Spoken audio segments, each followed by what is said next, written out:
Hi guys, current affairs funda में आप सभी का स्वागत है। मैं हूं आपके साथ अभिषेक शर्मा और इस वीडियो में हम 22 मई तक के सभी इंपॉर्टेंट करंट अफेयर्स कवर करने वाले हैं।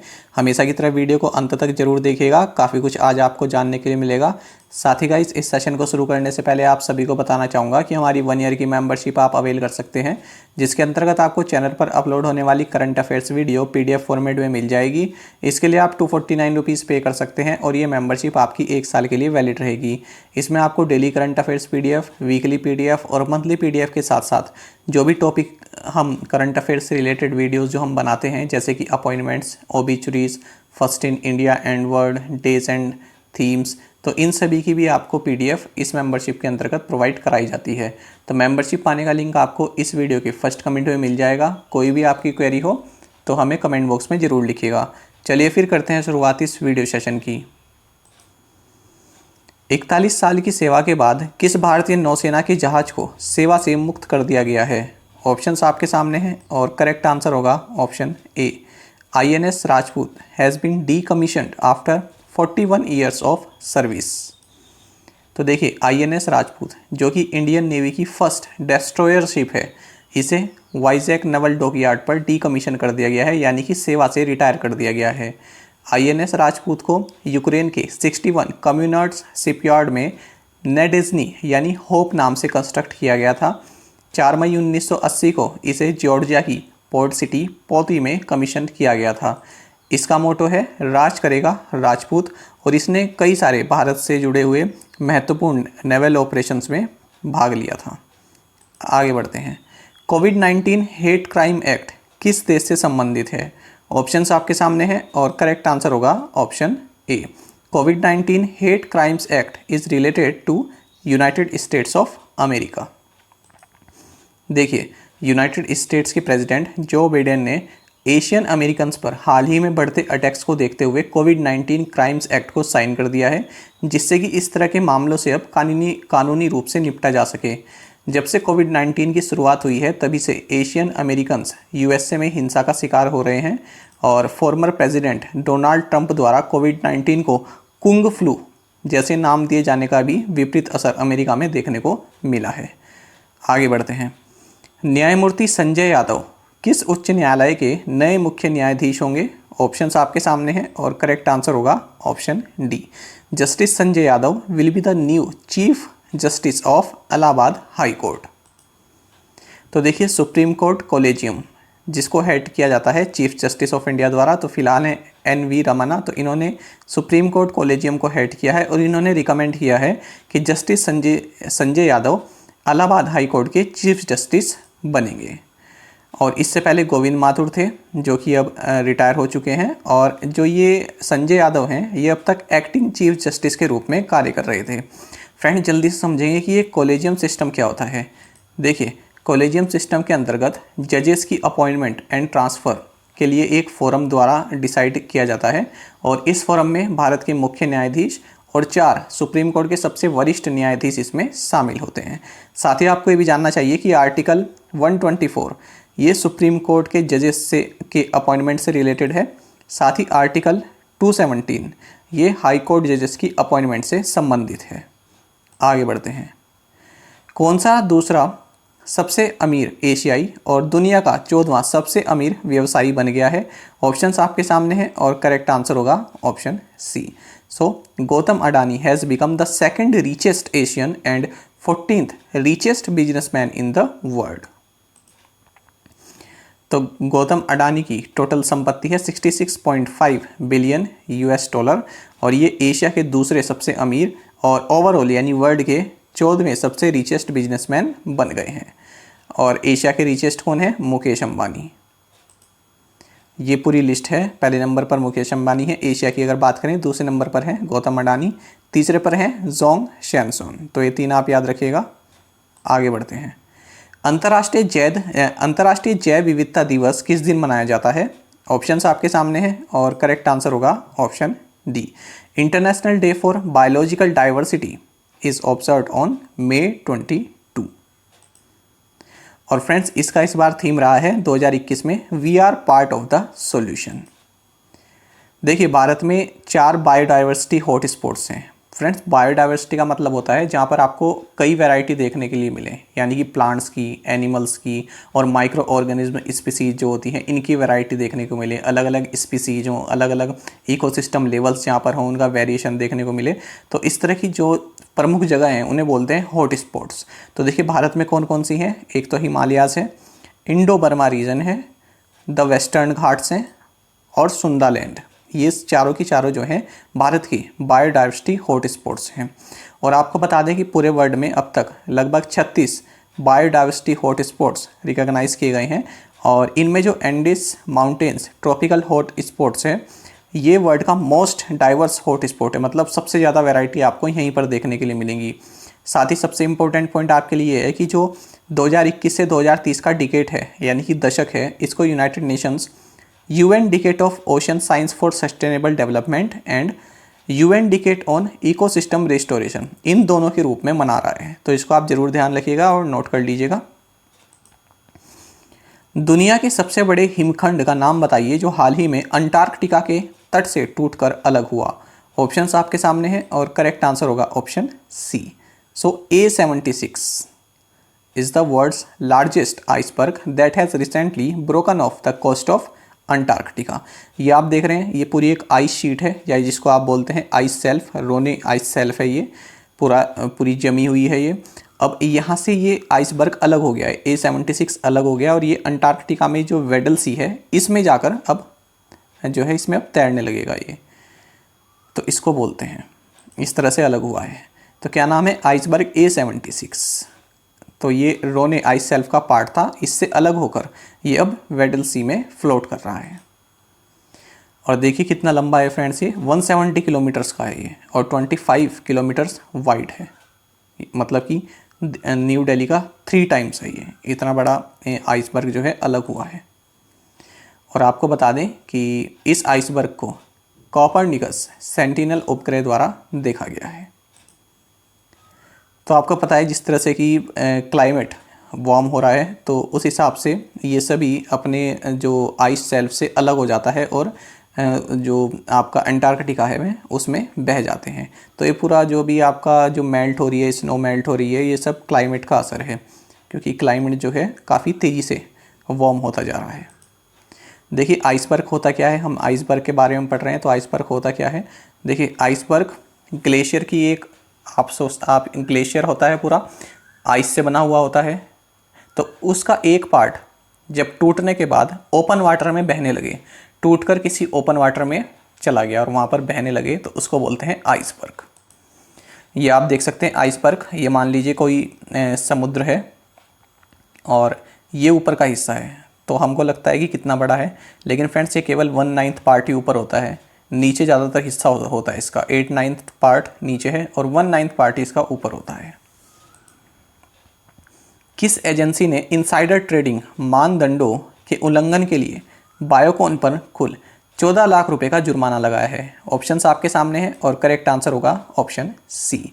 सो SEBI has imposed a total penalty of rupees 14 lakh on Biocon for violation of insider trading norms।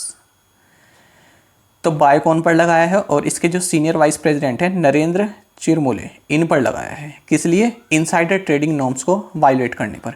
Insider trading क्या होती है फ्रेंड्स? देखिए मान लीजिए एक्स डायरेक्टर है किसी कंपनी का, एक्स को पता है कि उसकी कंपनी कब अच्छा परफॉर्म कर रही है, एक्स को पता है कि उसकी कंपनी कब किस कंपनी के साथ मर्ज हो रही है, एक्स को पता है कि कब उसकी कंपनी जो है वित्तीय घाटे में जा रही है, यानी अच्छा परफॉर्म नहीं कर रही है, तो उसका फ़ायदा उठा सकते हैं, क्योंकि ये इन्फॉर्मेशन पब्लिक के पास तो नहीं है। जो बाहर के लोग हैं जो उस कंपनी के शेयर खरीदते हैं उनके पास तो ये इन्फॉर्मेशन नहीं है, लेकिन इसके पास है क्योंकि ये कंपनी में काम करता है जो एक्स बंदा है। तो अब ये इस जानकारी का फ़ायदा उठा सकता है। ये अब क्या कर सकता है, या तो ये इन्फॉर्मेशन किसी को पास कर सकता है या ये अपने शेयर उस कंपनी में जो इसके शेयर हैं उनको बेच सकता है, और ये इस बारे में किसी को जो सेबी है उसको इन्फॉर्म भी नहीं कर रहा है कि मैंने अपने शेयर जो हैं ट्रेड किए हैं, अपनी कंपनी से हटा दिए हैं। मतलब सिचुएशन के हिसाब से अगर अच्छा परफॉर्म कर रही है तो हो सकता है कि और शेयर ले ले, अगर अच्छा परफॉर्म नहीं करने वाली है, इसको पता चल गया है, तो हो सकता है अपने शेयर बेच दे। और इसने ये बात सेबी को भी रिपोर्ट नहीं की है। तो इसको बोलते हैं इनसाइडर ट्रेडिंग, यानी जो आपका कंपनी का अंदर का ही जो बंदा है वही जो है इस तरह के फ़ायदे उठा ले रहा है, जो कि इलीगल है। बात करते हैं बायोकॉन की, तो इसके सीईओ और एमडी हैं सिद्धार्थ मित्तल, एग्जीक्यूटिव चेयरपर्सन है किरण मजूमदार शॉ, हेडक्वार्टर्स है बेंगलुरु में। और हाल ही में हमने क्या पढ़ा था कि सेबी ने केयर्न इंडिया पर 5.25 करोड़ रुपए का फाइन लगाया है। किस लिए? बायबैक फ्रॉड के बारे में। बायबैक भी हमने समझा था कि क्या होता है। आगे बढ़ते हैं। सुंदरलाल बहुगुणा जिनका हाल ही में निधन हो गया, ये एक प्रसिद्ध क्या थे? ऑप्शंस आपके सामने हैं और करेक्ट आंसर होगा option D. Sunderlal Bahuguna who passed away recently was a noted environmentalist. तो काफ़ी इंपॉर्टेंट क्वेश्चन है ये। तो देखिए, ये चिपको मूवमेंट से जुड़े हुए थे। चिपको मूवमेंट जो है ये डिफोरेस्टेशन से जुड़ा हुआ मूवमेंट था, इसके अगेंस्ट ये मूवमेंट था, जिसमें कि इन्होंने पेड़ों से चिपक गए थे, इन्होंने काटने ही नहीं दिया। तो 1970 के दशक में इसकी शुरुआत हुई थी उत्तराखंड में, और ये खुद भी उत्तराखंड के ही हैं। तो मरोदा विलेज है ये, टिहरी गढ़वाल डिस्ट्रिक्ट में उत्तराखंड में, यहाँ पर इनका जन्म हुआ था। और ये फ्रीडम फाइटर भी रहे हैं, ये भी आप याद रखिएगा, दोनों तरह से पूछा जा सकता है। फ्रीडम फाइटर भी रहे हैं। और टिहरी डैम आप जानते होंगे उत्तराखंड में है, तो इस डैम को बनने में भी इन्होंने काफ़ी जो है इसकी आलोचना की थी। तो 1972 में इन्होंने लोगों को इकट्ठा किया और शांतिपूर्वक इन्होंने जो पेड़ काटे जाते थे उनके खिलाफ इन्होंने अपना विरोध दर्ज कराया, चिपको मूवमेंट की तरह, जिसे बोलते हैं हग द ट्रीज मूवमेंट। और 1987 में जो ये चिपको मूवमेंट था, 1987 में इसको राइट लाइवलीहुड अवार्ड भी मिला था, जिसे कि अल्टरनेटिव नोबेल प्राइज़ बोला जाता है। साथ ही जो आपके सुंदरलाल बहुगुणा थे, इन्हें जमनालाल बजाज अवार्ड से भी सम्मानित किया जा चुका है। 1981 में इन्हें पद्म विभूषण से भी सम्मानित किया जाना था, लेकिन उन्हें इस अवार्ड को रिजेक्ट कर दिया था। फिर 2009 में इनको पद्म विभूषण से सम्मानित किया गया था। आगे बढ़ते हैं। भारत और किस देश ने सैन्य सहयोग पर समझौता ज्ञापन यानी MOU का नवीनीकरण किया है? ऑप्शंस आपके सामने हैं और करेक्ट आंसर होगा option B. India and Oman renewed the memorandum of understanding on military corporation. तो मिलिट्री कॉरपोरेशन जो है चलता रहेगा इंडिया और ओमान के बीच में, इसी बारे में इन्होंने एक MOU को साइन किया है। ओमान की अगर हम बात करें तो ओमान के सुल्तान है हैतम बिन तारिक अल सैद, कैपिटल है मशकट और करेंसी है ओमानी रियल।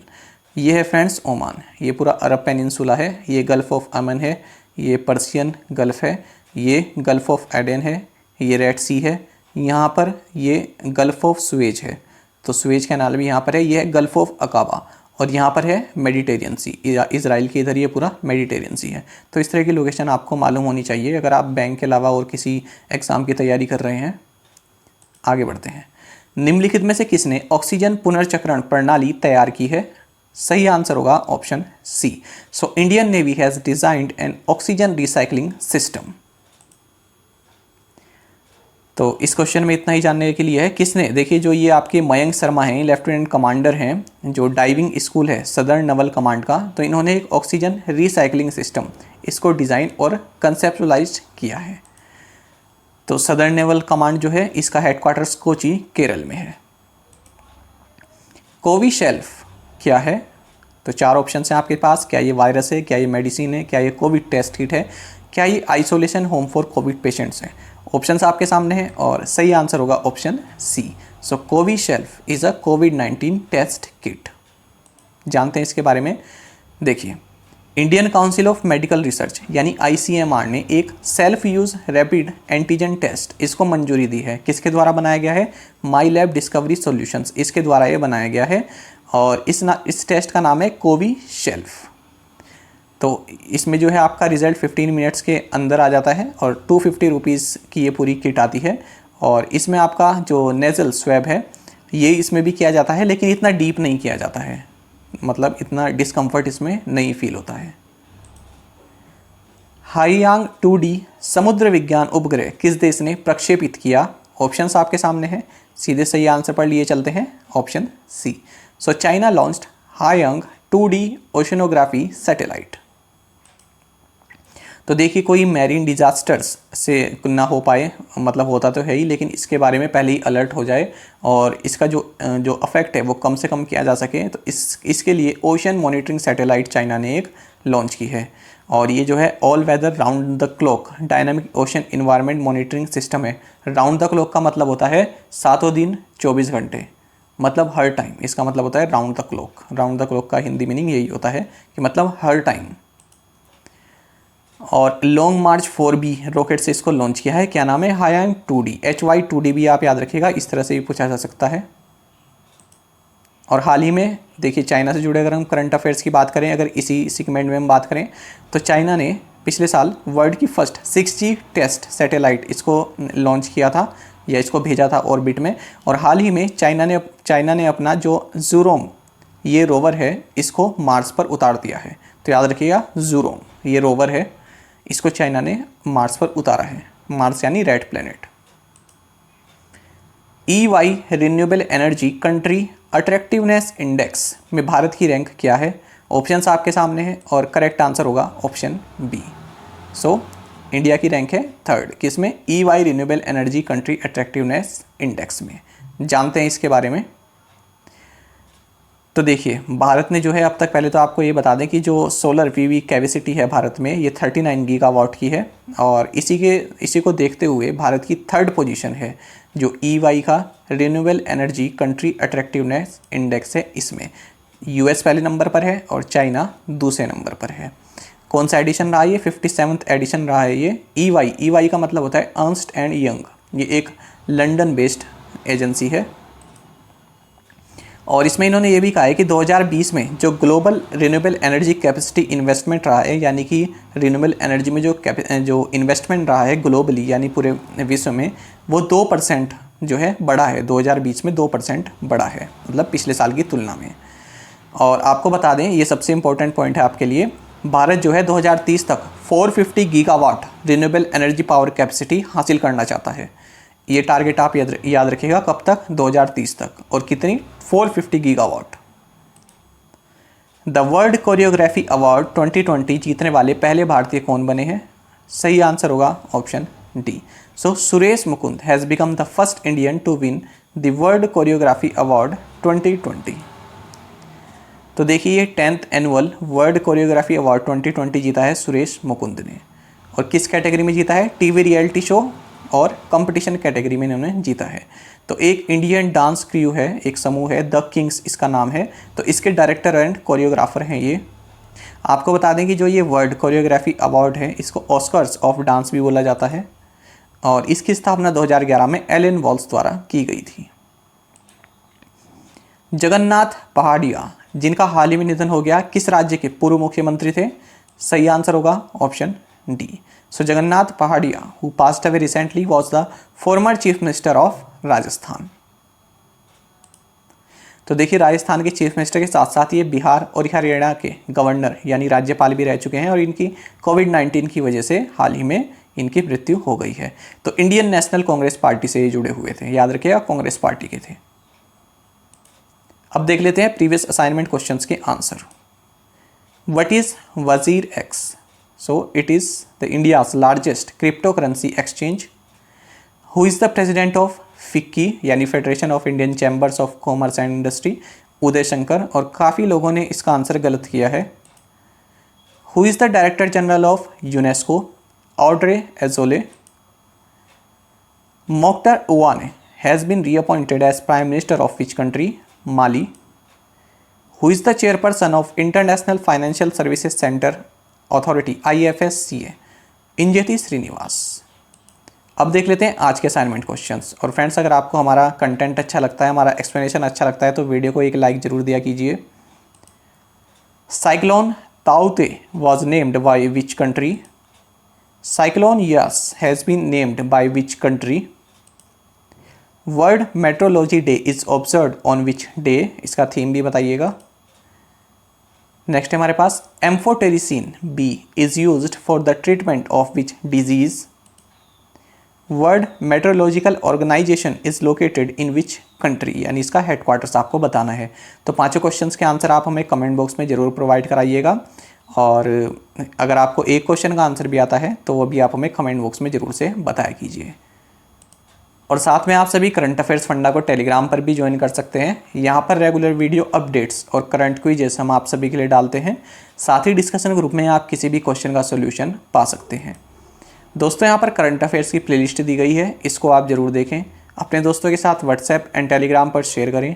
लाइक करें और कमेंट करके बताइएगा कि ये वीडियो आपको कैसी लगी। Thank you guys.